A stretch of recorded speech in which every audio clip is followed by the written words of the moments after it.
goes beyond average is what makes this particular person targeted, because this person goes beyond average individuals, and it makes other people insecure to be around somebody that thinks that they know it all, or somebody that may work a little harder, or somebody that can't be controlled, somebody that's free, somebody that believe in God, but they'll still have a drink, or they still may curse. A balanced individual, not somebody that over gets high off of alcohol and becomes an alcoholic, but somebody that knows how to moderately have a glass of wine, or they do it in moderation, know how to enjoy themselves, self-control.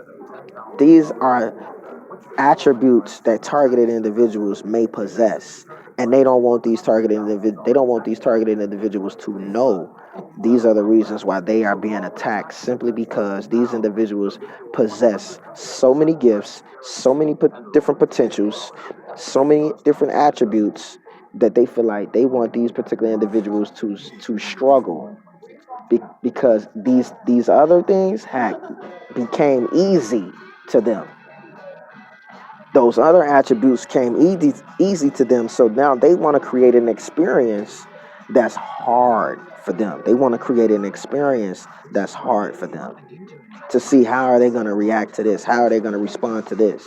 And the way you make it through that experience is by allowing your peace to still be in you. You cannot allow your peace to be stolen from you, because that is a huge powerful piece, a huge, powerful key of peace to possess. You want to possess peace to make it through your struggles and your circumstances and situations, and still express the pain and suffering, even though you're expressing the pain and suffering, but you're expressing the pain and suffering from a peace, high vibrational frequency of energy.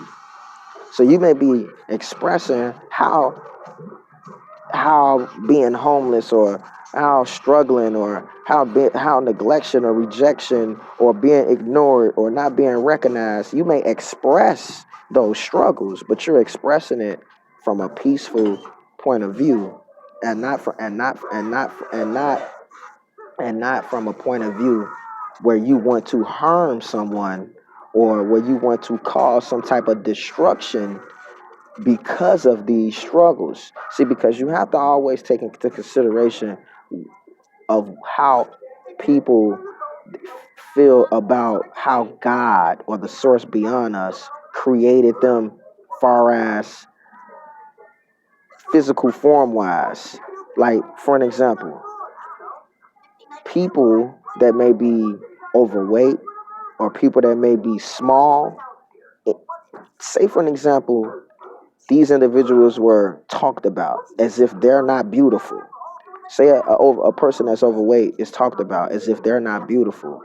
They're gonna be they're gonna be in conflict with the creator that made them and gave them the low potassium, where they when they eat, they gain a substantial amount of weight. Versus a small person may also be talked about because they don't possess any weight. So these two individuals are going to be upset with the creator, or the source beyond us that has created them. They're going to be upset with their creator, and then they're going to be envious of individuals that are the opposite of them. So a person that's overweight is going to be in conflict with people that are not overweight. A person that is small is going to be in conflict with individuals that are a lot that have a lot more mass than what they have, simply because people have been turned against people, rather than to see the beauty in everyone. So say for an example, you have colored people, and then you have non-colored people.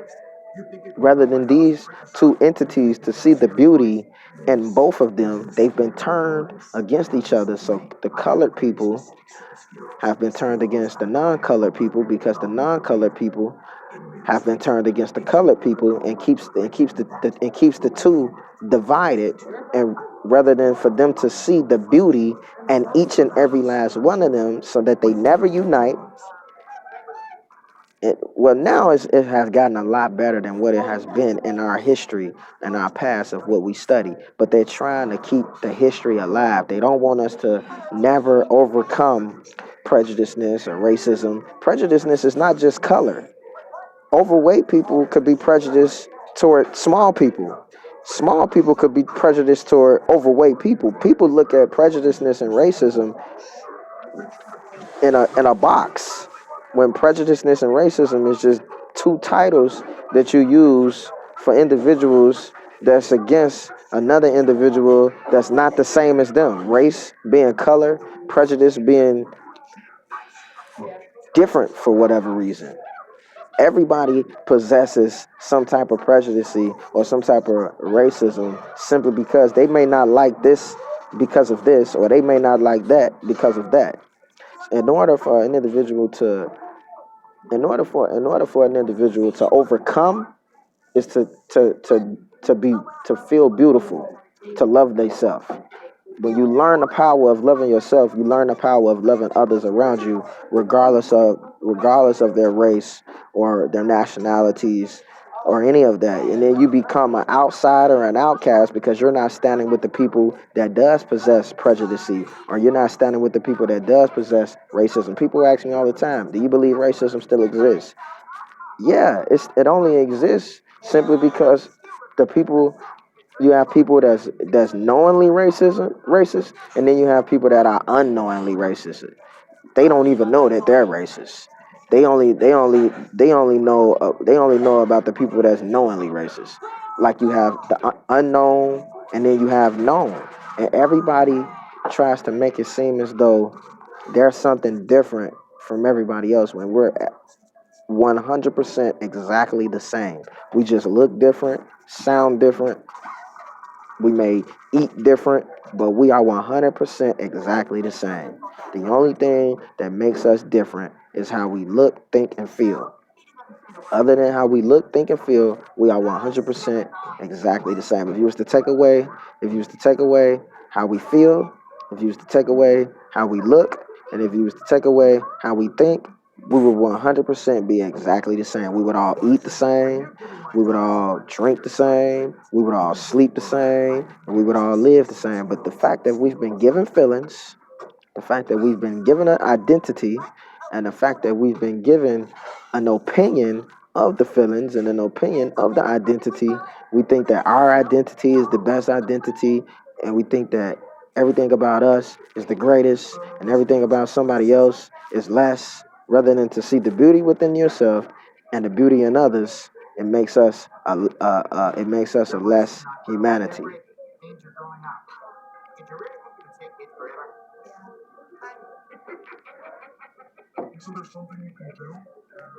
But this is the importance of balance. This is the importance of balance, and this is also the importance of understanding targeted individuals.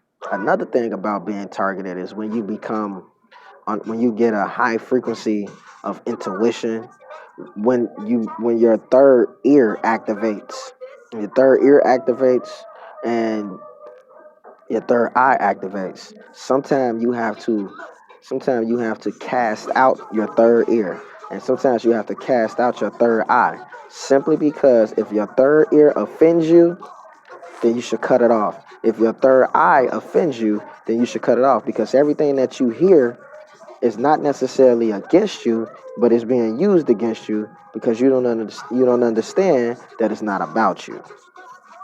Your third eye would have to be cast out, because everything that you see is not necessarily used to offend you or used to be against you.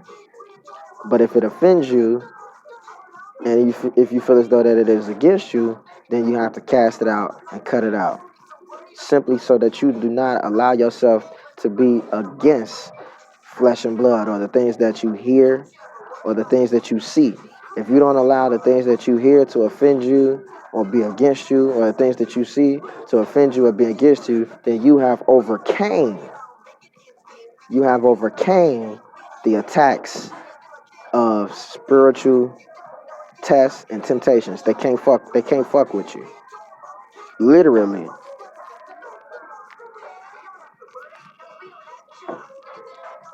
But that does not mean that they're gonna stop. It just means that they recognize that you have gained victory over them. It says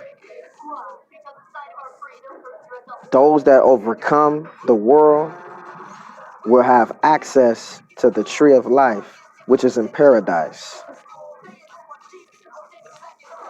Facts.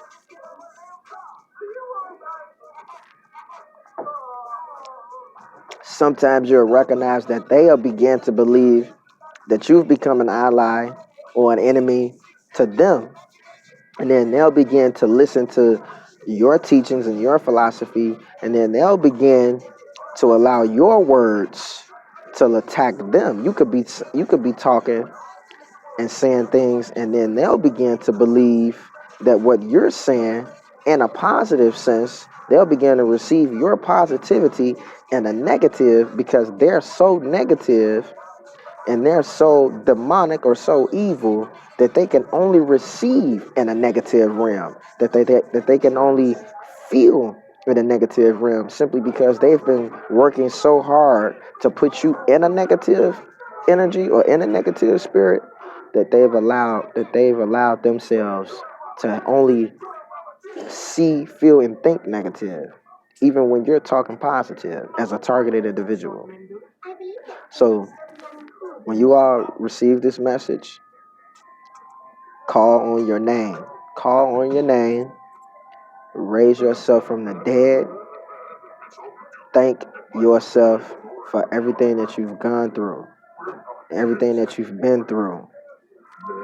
Thank yourself because you've been able to overcome a lot more than what you know and understand. Where you are right now, what you have, what you're doing, where you at. You are victorious beyond measure. I don't care if you homeless, if you ain't ate today, if you ain't got nowhere to go, if you rich, if you famous, whichever one of those sides that you are on, you have life. Because even the rich struggle with being rich. Don't think it's sweet for those that are rich. And a lot of people say, well, I'd rather be rich and struggle. But you have statistically more rich people committing suicide and being addicted to opiates and addicted to drugs on a higher level because they have the access and the finance to be high forever. They have the access to it and they have the finance for it. So understand that it's on both ends. So you have to be very thankful for your life. That's why the movement is love life. Love life means to love the lives of the less fortunate and love the lives of the fortunate. And the less fortunate has to come together with the fortunate. The fortunate has to stop being afraid of the less fortunate, and the less fortunate has to stop intimidating the fortunate because it's not as fortunate. Because fortunate is two different types of fortunate. You have fortunate in currency, and you have fortunate in knowledge. You can be very fortunate in knowledge and struggle with your knowledge and information, and you could be very fortunate in riches and struggle with your riches. Both individuals that possess knowledge and information, and both individuals and the individuals that possess riches have been given a purpose to share that knowledge and information or to share that wealth.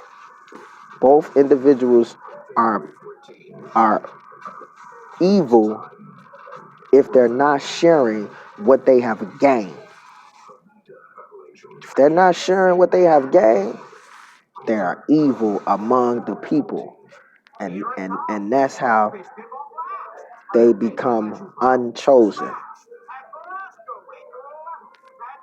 You have to share what you have gained. If you've gained a substantial amount of knowledge and information and experiences and wisdom, you have to share. You have to figure out some type of way to share that information.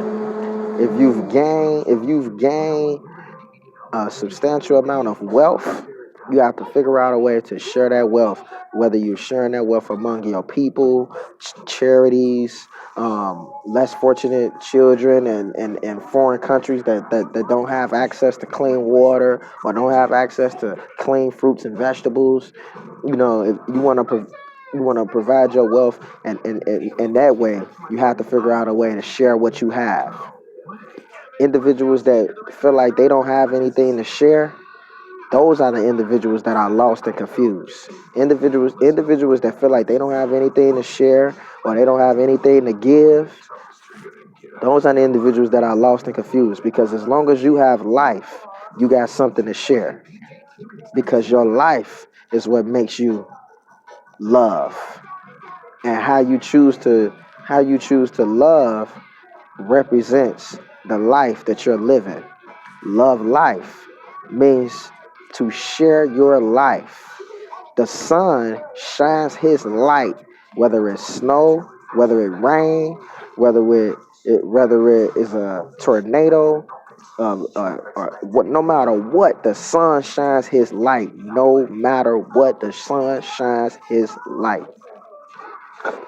No matter what. And that's the level of love that we're trying to be. The trees give off oxygen no matter what. That is the level of love that we are trying to reach. The water flows no matter what. And that is the level of love that we are trying to reach. We're trying to reach that capacity of love before we leave this earth, because that is the purpose of humanity, to create and to share. Once you have created, you have to share that creation. When a man and a woman has a child, they share that child with the world. Never forget that. When a man and a woman has a child, at some point in time, they're gonna share that child with the world. The moment that that child steps foot out of the womb of that woman, that child is being shared with the nurses and the doctors, and everybody that enters into that room. That child is being shared among everybody. The moment that that child steps into any type of educational institution, that child is being shared among everybody that's in that educational institution. The teachers, the other students, the other children. That child is being shared among everybody. That is also a source of love. And as we progress and grow in life, we have to continue to share ourselves with this world, because that is the reason why we are still here. That is the reason why we are still here, to give. The only way to receive eternal life is if we give away all that we have gained, and we have to give it away with with genuineness. You have to, because when you leave, you can't take it with you. You can't take your knowledge and your information with you. Can't take your wisdom with you. Can't take your experiences with you. The only thing that's going with you is your spirit. You can't take your wealth with you, your riches. Nothing that you have gained here on this earth is leaving with you when you decide to transfer